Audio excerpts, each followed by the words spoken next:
Azimut vous présente le Café de la Marine.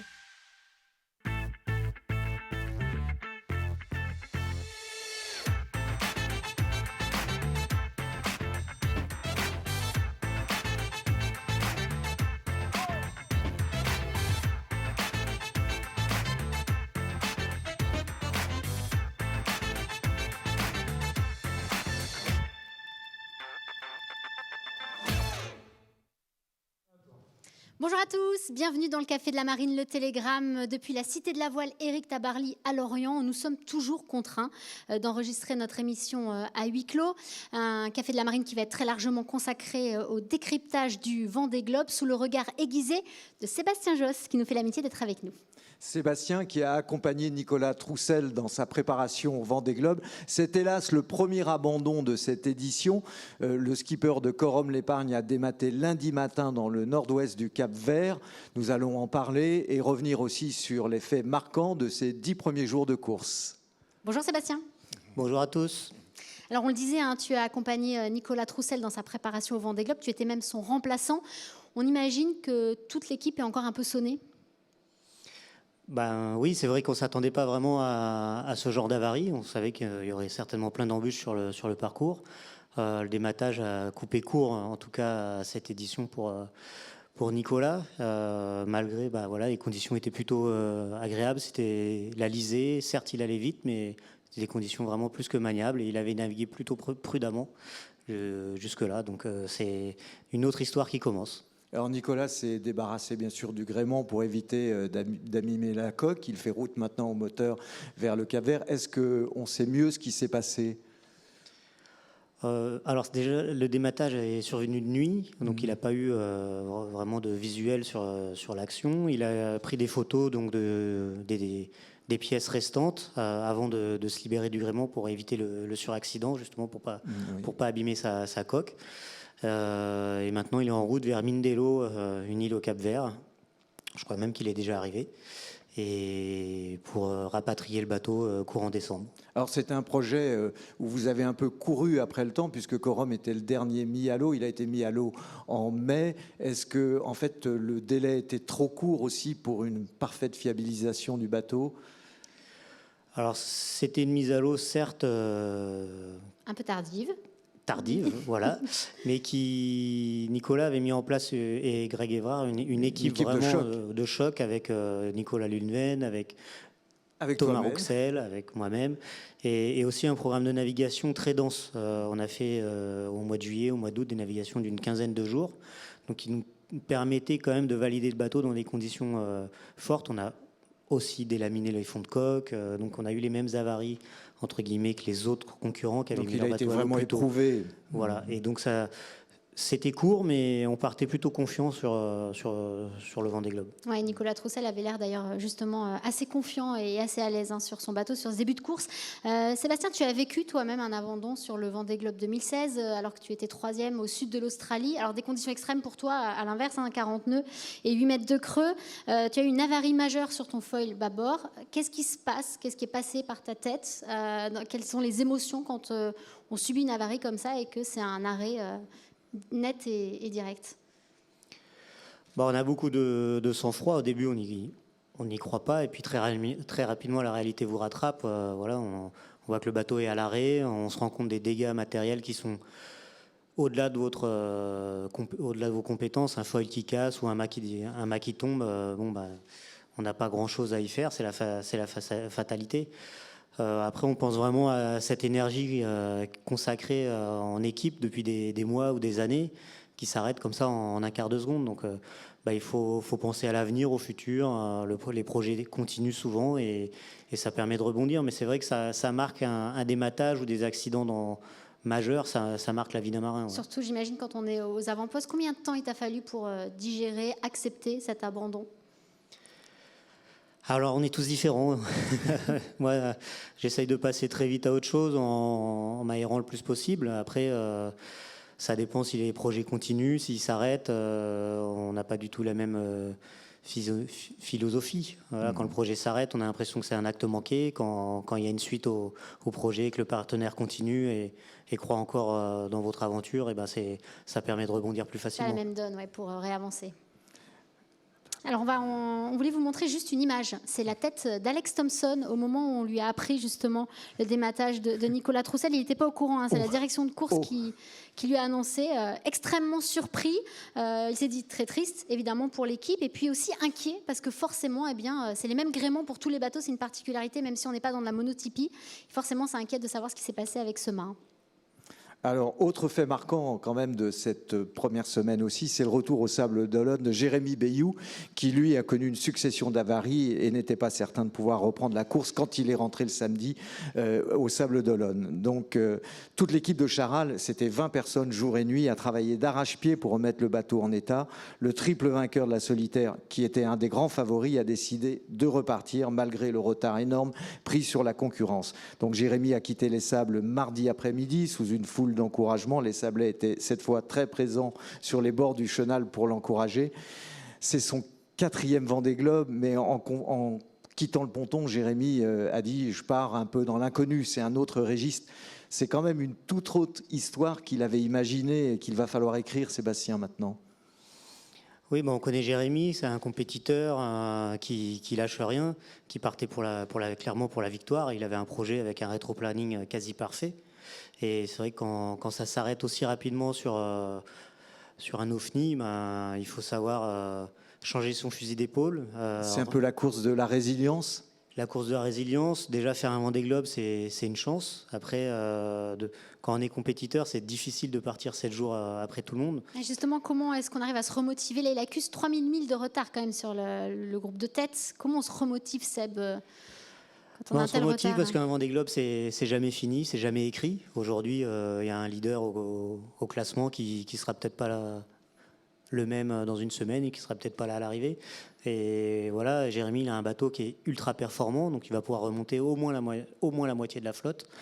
Il y a des records à écrire jusqu'à l'Équateur, jusqu'au Cap de Bonne-Espérance. Il y a les records de 24 heures. Voilà, on se rattache. Comme c'est un compétiteur, il va se rattacher à la performance. Et puis de voir que les 1000 défilent et que les concurrents se rapprochent, ça va le surbooster. Hein. On ne changera pas. Et qu'est-ce que tu penses de ce choix? Est-ce que c'est vraiment le choix du sportif? Est-ce que c'est aussi le choix du sponsor de devoir repartir? Parce qu'à un moment, il y a aussi des millions d'investis. C'est le choix des deux. Comme je disais, d'être au départ d'un Vendée Globe, c'est déjà une chance quand on a un partenaire, quand on est encore dans le timing pour pouvoir recouper la ligne de départ. La question ne se pose pas longtemps. Pas la fine bouche, quoi. On y va. Voilà, on est content d'y aller. Les seules contraintes qui auraient pu empêcher Jérémy de repartir, c'est la technique, que le bateau soit pas fiable et eu le temps d'être réparé pour pouvoir faire ce parcours. Donc là, la question ne se posait pas. Ils ont réussi à faire un boulot extraordinaire. Voilà, 20 personnes qui ont bossé pendant 4 jours pour réparer le bateau et l'aventure repart différemment, mais elle repart. Voilà, il avait le sentiment de repartir au moins, comme tu dis, avec des garanties techniques, mais il est un peu maudit sur le Vendée Globe, Jérémy, parce que si la dernière édition, il a conquis de haute lutte une 3e place, il a déjà vécu 2 abandons en 2008 avec Delta d'Or, et puis 4 ans plus tard, où il était avec Maître Coq sur un problème de tête de vérin qui basculait la quille. Donc c'est un peu la Scoumoun qui lui colle à la quille. Oui, alors c'est dur de parler de Scoumoun ou de Maudit parce que justement il voulait enrayer cette mauvaise dynamique en ayant un projet qui démarre très tôt, qui a démarré il y a 4 ans avec une bonne équipe, archi prêt. On se disait que là, voilà, il avait toutes les cartes en main pour aller chercher la gagne. Ouais. Il n'a pas fait d'erreur, en tout cas sur la préparation ni sur ses navigations. On sait que tout était millimétré. Voilà, la fatalité est passée par là une fois de plus. En tout cas, les conditions ne seront pas aussi belles que ce qu'on a pu penser à un moment donné. Il n'aura pas le record de l'Équateur, a priori, c'est ce qu'il disait en partant. On va revenir sur le groupe de tête, les leaders qui glissent maintenant dans l'hémisphère sud après avoir franchi le poteau noir, cette zone de convergence intertropicale qui est un passage obligé pour aller trouver les alizés de l'Atlantique Sud, qui est un passage habituellement redouté. Mais alors là, ça a été, j'ai envie de dire, finger in the noise quand même, Sébastien. C'est rarement aussi facile de franchir le poteau noir. Hein. Avec un passage express, sans grosse convergence. On n'a même pas vu les bateaux s'arrêter. Alors c'est lié à 2 choses. C'est vrai que le poteau noir était très peu actif, mais les bateaux modernes, comme les foilers, peuvent avancer aussi très vite avec moins de vent. Donc voilà, 10-12 nœuds aujourd'hui de vent, les bateaux peuvent traverser le poteau noir avec une vitesse moyenne de 15 nœuds, ce qui change énormément la donne, parce qu'on est beaucoup plus réactif. Et voilà, mais c'est vrai que Pour les poursuivants, ça va être plus compliqué. Le poteau noir est en train de se reformer et il risque d'avoir une belle barrière pour la suite. Et c'est comme ça qu'on dit que souvent ça part par l'avant.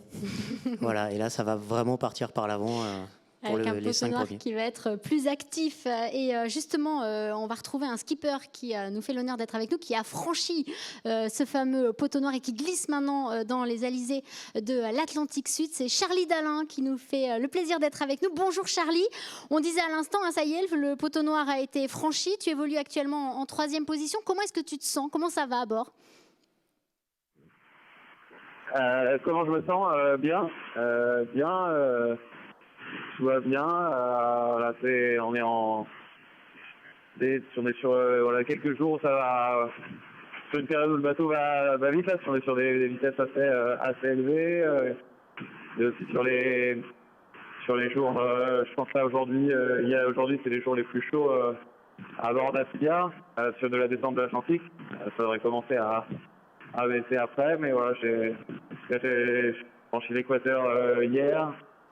J'ai le sentiment d'avoir trouvé mon rythme. Maintenant, je me concentre sur l'Atlantique Sud là, qui s'ouvre en grand devant l'étrave du bateau, parce que voilà, il y a des choix importants à faire sur la stratégie adoptée dans les jours à venir. Charlie, le poteau noir a été très clément avec vous, mais quelles sont les conditions de mer et de vent que vous avez maintenant à la sortie?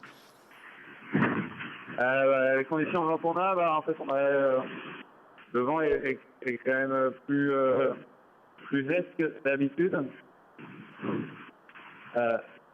On a pu du coup, on n'a pas fait de prêt en sortant du poteau noir. On était tout de suite au reaching. Du coup, c'est pour ça que ça nous a permis c'est ça qui nous permet d'aller plus vite là depuis qu'on est sorti du pot. On n'a pas eu à attendre de se rapprocher de la côte brésilienne pour avoir des angles de vent plus favorables. Et c'est favorable depuis la sortie du pot. Charlie, on a Sébastien Josse avec nous. Il a une petite question aussi pour toi. Ouais. Salut Charlie. Salut Charlie, c'était après un début de course qu'on a vu exigeant. Là, ça fait plus de 10 jours que tu es en mer. Et donc, ça va être, tu vas entamer l'Atlantique Sud. Et donc, ça va être la plus longue période que tu as passée en solitaire sur ton IMOCA. Et comment tu appréhendes justement l'Atlantique Sud en termes de fatigue? En termes de fatigue, j'ai le sentiment d'avoir trouvé mon rythme. Voilà, j'arrive à dormir. Je dors principalement la nuit, au final. Un peu comme à terre, même si forcément je fais des siestes un petit peu la journée. Mais voilà, je trouve j'ai trouvé mon rythme un peu classique de course, c'est-à-dire de la météo, récupération des fichiers météo 2 fois par jour. Voilà, analyse des fichiers de ces fichiers météo, ajustement éventuel de la trajectoire. Après, je vais manger à peu près comme à terre aussi. Je vais avoir pris mes 3 repas principaux. Mon déjeuner, mon dîner. Enfin, voilà, j'ai un rythme assez calé. Puis bien sûr, mon rendez-vous aussi, c'est toutes les 4 heures aller voir le classement pour voir voilà comment si les performances d'Apilia étaient bonnes sur les dernières 4 heures par rapport aux bateaux qui sont autour de moi. Et puis voilà, j'essaie aussi de faire attention aux bateaux, d'être à l'écoute de tous les bruits pour anticiper d'éventuels soucis. Charlie, après avoir été très prudent pour négocier la dépression θ, tu as été souvent le plus rapide sur 24 heures. Tu as mis du charbon. Tu es vraiment à l'attaque en ce moment. Moi c'est important d'être dans le bon paquet pour la suite. Voilà, je me suis fait un peu distancer avec mes choix là, de contourner la dépression tropicale θ mais voilà, maintenant ça c'est derrière et du coup voilà, je peux dans des conditions qui permettent de vraiment faire parler le potentiel du bateau et voilà, les performances ont l'air bonnes. En tout cas, on a l'air assez proche en vitesse avec Thomas Et après, voilà, on a peut-être un vent un peu différent avec Thompson, mais voilà, les performances sur Isobot ont l'air bonnes aussi. Donc voilà, c'est une bonne augure pour la suite. Merci beaucoup Charlie d'avoir été avec nous. On ne te retient pas plus. On sait que justement il faut aller mettre du charbon pour avancer et on sait ton esprit de compétition et combien tu vas avoir à cœur de rattraper, de croquer Alex Thompson. Merci beaucoup d'avoir été avec nous et bon vent pour la suite. Avec plaisir. Sébastien, on va s'intéresser à la météo. Qu'est-ce qui attend la tête de flotte maintenant dans cet Atlantique Sud qui peut être parfois aussi compliqué ? Alors, l'Atlantique Sud, il y a 2 scénarios. Donc, il va falloir contourner l'anticyclone de Sainte-Hélène. Pour le trio de tête, il y a 2 options. Donc, il y en a une qui va être d'accompagner une petite dépression qui permet un petit peu de couper l'anticyclone. Mais cette petite dépression est en train de se combler au fur et à mesure qu'ils avancent. Donc, il y a une prise de risque certaine. Et pour la suite... en tout cas, les 3e, 4e, 5e, eux, ils n'ont pas d'option, ils sont obligés de faire le tour de l'anticyclone. Donc les décisions dans les prochaines heures vont être assez cruciales. Ouais, on va voir ce que ça va donner. On aura évidemment le nez sur cette carto pour voir comment ils sortent leur épingle du jeu. Quelques mots d'Alex Thompson aussi, Sébastien. Hein, il a fait parler la poudre, il a été très incisif, hein, il n'a pas hésité à attaquer quand il s'agissait de franchir la dépression tropicale Theta. On avait une grande inconnue sur son bateau. Qu'est-ce que tu penses, toi? Quel est ton regard sur le bonhomme et la machine? Le bonhomme, on commence à le connaître. C'est vrai que c'est Alex, il commence à faire parler son expérience. 5e Vendée Globe. Hein, 5e Vendée Globe. Donc une super route du Rhum il y a quelques mois. On a vu la trajectoire très incisive dans Theta. Il a prise de risque. Prise de risque avec, on a vu, tous les vieux briscards étaient là, Jean Lecam était là, Alex était là, pour prendre l'avantage et la tête de la flotte. Maintenant, les inconnus, c'est le potentiel de vitesse du bateau, parce qu'il y a eu très peu de confrontations. Sur le fait qu'Alex soit tenace et têtu et veuille à tout prix gagner ce Vendée Globe, il n'y a pas de doute, mais la concurrence est dure. On peut voir justement Charlie Dalin et Thomas Ruyant qui appuient sur le champignon pour rattraper les milles. Oui. Voilà, qui sont un petit peu plus rapides. Voilà. Plus rapides en ce moment, ouais.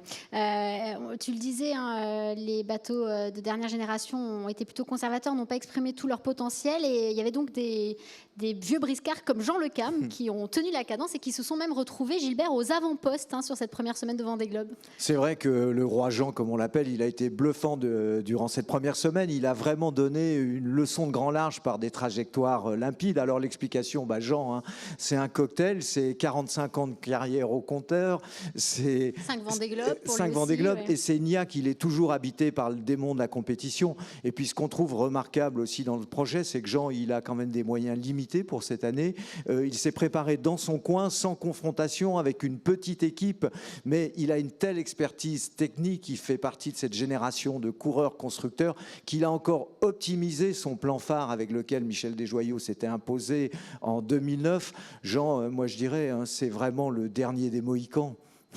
Oui, et d'ailleurs, il était venu sur ce plateau, il nous avait expliqué qu'il avait bien optimisé sa 4L, comme il l'appelle. Hein, il avait enlevé bien 450 à 500 kilos. Il l'avait allégé encore. Et il a dit que le bateau allait comme une balle à son équipe. Et ça se confirme. Alors Sébastien, toi, tu as fait tes armes sur les bancs du pôle Finistère course au large, à Port-la-Forêt. Quand tu es arrivé, j'ai envie de dire, tout jeuneau de Nice, bien justement, Jean, Michel, c'était un peu les stars de la baie de Port-Laf. Quel est ton regard justement sur ce vieux briscard, comme tu l'appelles ? Jean-Michel, Jean-Luc Nélias et Roland Jourdain, c'est vraiment eux qui nous ont accueillis. En fait, moi, ils m'ont accueilli quand je suis arrivé de Nice. Ils m'ont prêté leur Figaro, ils m'ont fait faire plein de régates en équipage. Donc, je suis admiratif de leur parcours, de la ténacité de Jean aussi, parce que comme on dit, petite équipe, petit moyen, mais il optimise son bateau comme personne ne sait le faire aujourd'hui. Des heures à bricoler, à peaufiner. C'est un technicien hors pair. Donc, sous son côté, briscard, je pars pour faire un 5e Vendée Globe. Il y a beaucoup de persévérance, de technique, et puis de professionnalisme. Hein. Et de plaisir aussi. Et de plaisir. Ouais, plaisir parce que le ça goût n'empêche d'être pas en de mer, se faire des bonnes choses à manger à bord. Hein. Il n'hésite pas, lui, sur le poids à ce niveau-là. Hein. Alors, on notera aussi, juste dans l'effet de course, la belle performance quand même du bisu Benjamin Dutreux, avec un bateau de 13 ans d'âge. Lui aussi, voilà, il est plein de panache et c'est une belle surprise aussi en ce début de Vendée Globe. Et puis, à noter aussi que Kojiro Shirashi a vraiment installé une voilerie sur son pont. Voilà, il essaye désespérément de réparer sa grand voile pour pouvoir continuer ce Vendée Globe. C'est pas gagné. Voilà, je te vois faire une petite grimace, Seb. C'est quand même, ça va pas forcément être évident là pour le japonais. Alors l'autre actualité aussi du moment, on va changer de registre, Sébastien, c'est aussi le record, le trophée Jules Verne. Sodebo et puis Gitana sont dans les starting blocks pour s'élancer dès qu'ils auront une fenêtre météo. Gitana, c'est un bateau que tu connais bien puisque tu en as été le pilote pendant plusieurs années jusqu'à la dernière route du Rhum. C'est le trimaran qui te semble le plus abouti pour s'attaquer à ce record? Oui, Gitana, c'est un ultime qui a été mis à l'eau très tôt avec l'objectif de voler au large. Donc aujourd'hui, ça doit faire 4 ans qu'il finit, voilà, qu'il a été mis à l'eau. Ils finissent l'optimisation. On l'a vu progresser avec Charles et Franck, et c'est le plus armé pour battre le record et certainement le plus abouti. Et l'objectif, par exemple, des 40 jours, ça te semble accessible? Bon, c'est la météo qui aidera ou décidera, mais... Oui, évidemment, voilà, 40 jours, c'est possible. C'est vrai que la météo est prédominante pour aller très vite avec ces bateaux. Donc au-delà des 40 nœuds, il ne faut pas forcément beaucoup de vent, mais il faut que tous les systèmes météo s'enchaînent à la perfection. Voilà, un bateau comme Gitana, dans 20 nœuds de vent, il est capable d'aller à 38-40 nœuds de moyenne. Et il faut pouvoir que les portes s'ouvrent en tout cas devant, et pas aller trop vite et pas rattraper les systèmes. Oui, c'est ce que nous disait Morgan Lagravière, qui était aussi invité sur ce plateau. Donc il faut que les planètes soient alignées. Alors Gilbert le disait, hein, tu as été le pilote de ce superbe bateau et tu es resté 8 ans skipper de cette écurie Gitana, c'est un record. Et ce bateau, il en est là aussi parce que quelque part, il a fallu l'amener à ce niveau-là avec des gens comme Antoine Coche aussi qui sont beaucoup investis sur cet ultime. Est-ce que la page Gitana est tournée aujourd'hui ? Oui, l'expérience et la page Gitana est tournée. C'est vrai que 8 ans au sein d'une écurie comme celle-là, c'est assez incroyable à tout point de vue. À la fois technique, à la fois en humain. Maintenant, la suite, ça a été d'accompagner Nicolas sur le Vendée Globe et participer, j'espère, à la prochaine Transat Jacques Vabre. Mais à titre personnel, Sébastien, est-ce que l'ultime fait encore partie de tes projets, ou est-ce qu'aujourd'hui tu es plus focalisé par exemple sur un Vendée Globe puisque tu t'es remis un peu dans la préparation d'une équipe, ou alors il y a aussi l'Ocean Race en équipage? C'est vrai que les ultimes, une fois qu'on y a goûté, c'est difficile de ne pas y retourner. C'est ce qui se fait de mieux sur la planète voile. Après, tous les projets sont passionnants. On voit l'évolution des IMOCA est assez incroyable. Il y a encore énormément de choses à faire et à développer. Moi, ce que j'aime, c'est la technique, développer les bateaux sur l'eau. C'est mon dada, c'est ce qui me plaît le plus. Donc après, que ça soit en multicoque, en monocoque, peu importe la course, le tout c'est que le projet soit intéressant et que les objectifs soient au rendez-vous. Tu pourrais très bien être équipier d'un Tour du Monde en équipage en 2021 par exemple, en ultime, ça te botterait ? Équipier d'une Transat Jacques Vabre, équipier d'un trophée Jules Verne, que ça soit IMOCA ou ultime, tout me plaît. Et est-ce que le Tour du Monde en solitaire, justement en ultime, à l'échéance 2023, ça te paraît aujourd'hui bien réalisable? C'est vrai que Brest, normalement, le Tour du Monde au départ de Brest, c'était en 2019. Enfin, tout le programme a été décalé, puisque cette classe aussi a parfois des moments de flottement. Le Tour du Monde en solitaire, c'est le Graal en ultime. Maintenant, les bateaux sont très complexes, évoluent aussi très vite. Piloter un bateau à 40 nœuds en solitaire, c'est pas donné à tout le monde. Il faut un peu d'expérience, et cette expérience-là, on peut l'acquérir déjà en faisant une transat comme la Route du Rhum en solitaire et arriver avec un bateau en bon état. Faut pas griller les étapes. Une transatlantique, c'est déjà assez monstrueux sur un bateau comme celui-là. On a vu à la dernière Route du Rhum que c'était difficilement réalisable. Maintenant, tout progresse, et on voit que la fiabilité des bateaux va aussi de pair. Pour un Tour du Monde, il faudra d'abord que la Route du Rhum se passe bien, à mon sens. Et on a hâte de te voir sur ces machines. On est sûr qu'on te reverra sur ces superbes ultimes. En attendant, là, tu es consultant météo pour le Vendée Globe avec Christian Dumars. Le monsieur météo, j'ai envie de dire, c'est passionnant aussi de suivre ce Vendée Globe de cette manière. Oui, c'est passionnant, ça permet de découvrir une autre facette de notre univers. Alors je suis support ou assistant météo de Christian, parce que c'est quand même Christian qui qui drive à 100%, enfin à 80% le dossier, mais ça, c'est agréable de travailler et de voir ça un petit peu derrière son écran. Donc tous les matins à 6 heures, on fait un petit bulletin, une situation, on explique aussi voilà, à la DC ce qui peut se passer. Et on découvre l'ampleur de suivre un Vendée Globe à terre, ce qui est totalement différent que d'être centré sur son bateau quand on est en mer. Merci en tout cas pour cet éclairage avec nous et donc cet éclairage pour tous ceux qui suivent évidemment le Vendée Globe et puis pour nous aussi sur ce plateau. C'était un plaisir d'avoir ton décryptage. On va regarder une petite image, Gilbert, que tu as beaucoup aimé aussi. Oui. C'est celle de Samantha Davis qui a décidé de s'improviser coiffeur sur son IMOCA. Ouais. Et son mari, lui, s'est rasé, c'est ça, C'était Gilbert. salon de coiffure et barbier, puisque oui, Romain, cette fois au moins, il n'avait pas oublié ses manches de rasoir, comme il y a 4 ans. C'est quand même un petit peu plus pratique. Mais donc du coup, Romain, il était bien rasé, de près, pour monter à son mât. Le petit couple Sam et Romain qui prend soin de lui, c'est le premier couple engagé comme ça sur un Vendée Globe. Chapeau à tous les deux. Merci Sébastien vraiment d'avoir été avec nous. C'était un vrai plaisir de te recevoir dans le Café de la Marine. On te souhaite le meilleur pour la suite, pour les continuations. On suivra évidemment tes projets. Gilbert, on se retrouve dans 15 jours. Dans 15 jours. Bye bye. Bye bye. Merci de nous avoir suivis. Bye bye.